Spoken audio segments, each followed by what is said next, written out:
Greetings, members, one and all of the Salivation Nation. This agency listed here at the top of this debt instrument is trying to save the very thing for which they are destroying. And in that process, and in the wake of that, gold is going to suffer greatly. At least that's what some think. Let's explore!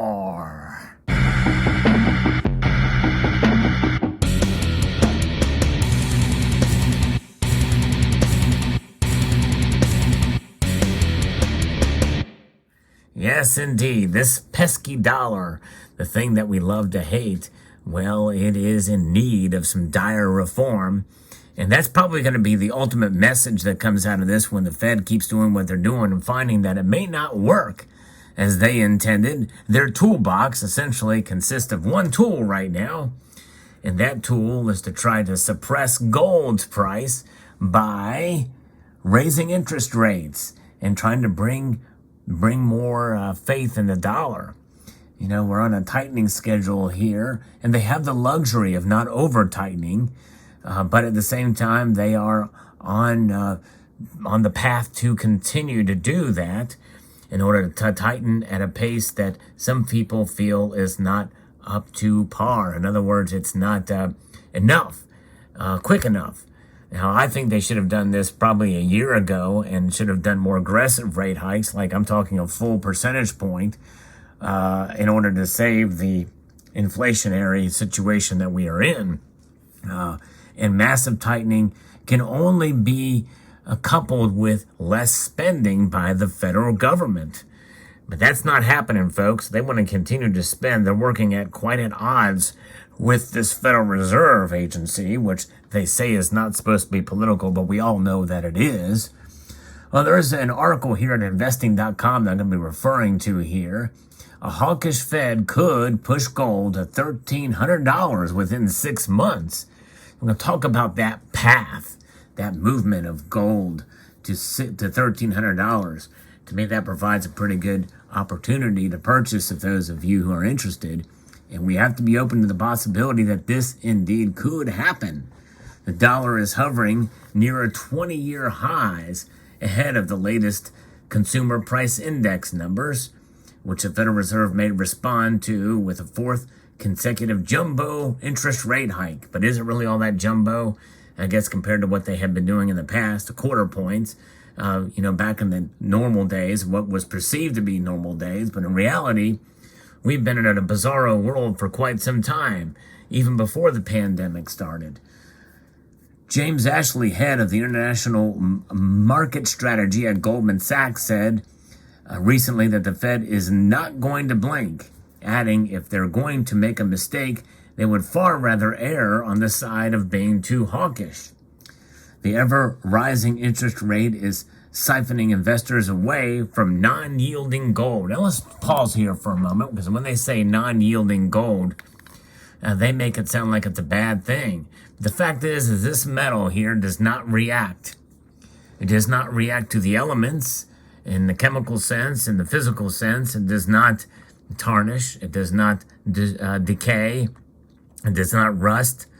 It does not tone. It does not milk spot. It doesn't do anything. And to me, that is the ultimate appeal. And obviously, it's not just me that thinks that. Heck, even central banks around the world are quite accustomed to that as they're storing it. And in fact, in April of 2019, they deemed it a Tier 1 asset, putting it up to and on par with cash. In other words, it's equal to cash. And in this day and age, that's saying something. There's no question about that. And so when you think about what is it that keeps us going in terms of our financial and fiscal sanity, gold is it. And the central bankers understand this too. Even here in the United States, we understand it. We've got 8,000 tons of gold to prove it, if you believe it's there. We used to have 20,000 tons, by the way, but that's another story. Now, the ever-rising interest rate is siphoning investors, again, from non-yielding. But what is the big thing about gold that makes it attractive about being non-yielding is that it is a stable store of value.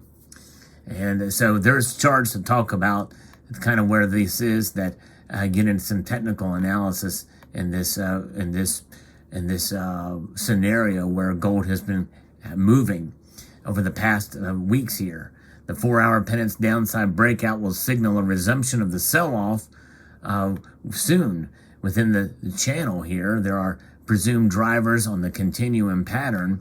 Short sellers are locking in profits after 8 straight 4-hour session plunges. And sellers added to demand when covering shorts, while ongoing selling by either new or short sellers with stronger convictions keeps the price from rebounding.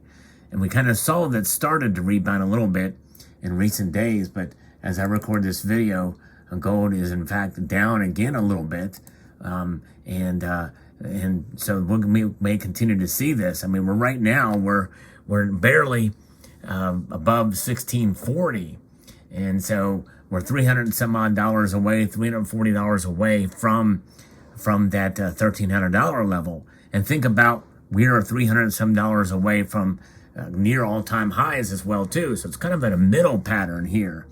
And with continued tightening by the Fed, it could lead to more bearish market for gold. And short sellers disrupt the short-term downtrend since the channel top in this technical analysis as they were catching their breath after the dizzying sell-off. Now that they have regained composure, the downside penetration will reverse fear back to greed, pulling them back in. And that kind of creates kind of a cycle. And but if we continue to see gold fall below the 2021 levels and between the two peaks, the yellow metal completed a massive double top, is what we've seen. And gold will reinforce this double top outlook if the price falls below its September 28th $1,618 low. Given that the pattern height is $40, the breakout could test $1,300 as all the invested interest within the structure repeats itself from the previous floor, turning into a ceiling. In other words, the pattern is looking down. If you look at these pattern heights, is what they're saying here. The length of time to achieve the double top target could be as little as 6 months, the length of time it took gold to fall each time it reached its record, and as long as 2 years, the time it took the pattern to develop.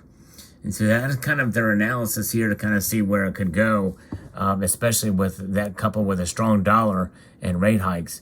That, in a sense, provides itself almost a kind of a perfect scenario to make that happen. But looking at patterns is how the technical analysis can make predictions of the future. And when you include what the Fed has been doing and what they are targeting to continue to do, and I believe they probably will do it, I don't think there's any incentive to do a pivot anytime soon. I don't think we can make the comparison to what the Bank of England is doing, by the way. And really, you can't make a comparison with the pound either, the pound sterling. And people say, well, how can you say that, Sal? Because the pound sterling has for many, many years, decades, has always traded higher than the exchange rate's always been higher than the dollar. But exchange rate does not equal strength. That's right. You have to separate those two. Strength is a measure of the stability of the currency and the widespread use of the currency, the utility of the currency. And there's much more utility for the dollar than the pound. And so that's why you are seeing this. And so you can certainly have your currency kind of moving in the direction of it does not surprise me, especially with what's been going on in England and the United Kingdom, that the currency is much more susceptible than the dollar is at this point. Now, there's a lot of different factors that could throw this path off, for sure. This is not necessarily saying that it's going to happen, but based off the technical analysis and the patterns we've seen, especially with what we've been witnessing with these rate hikes, barring any unforeseen circumstance or a little mini black swan or a huge black swan like we've seen before, likely gold is on its way down further.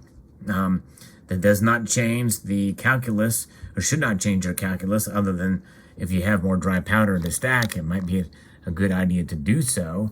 But nonetheless, I believe that it means that gold is just kind of reacting, and it will turn around again for sure. But it's very interesting and fascinating, and I think that that path is there, but not necessarily mean it's going to happen. I think that's just a perfect scenario for it. Let me know what your thoughts are. Now, I personally don't think we're going to see it go below $1,500. But this just provides a path there. But I do think we could see, if it doesn't go down to $1,500, we could see some downward pressure. Keep in mind that my prediction for gold came true earlier this year.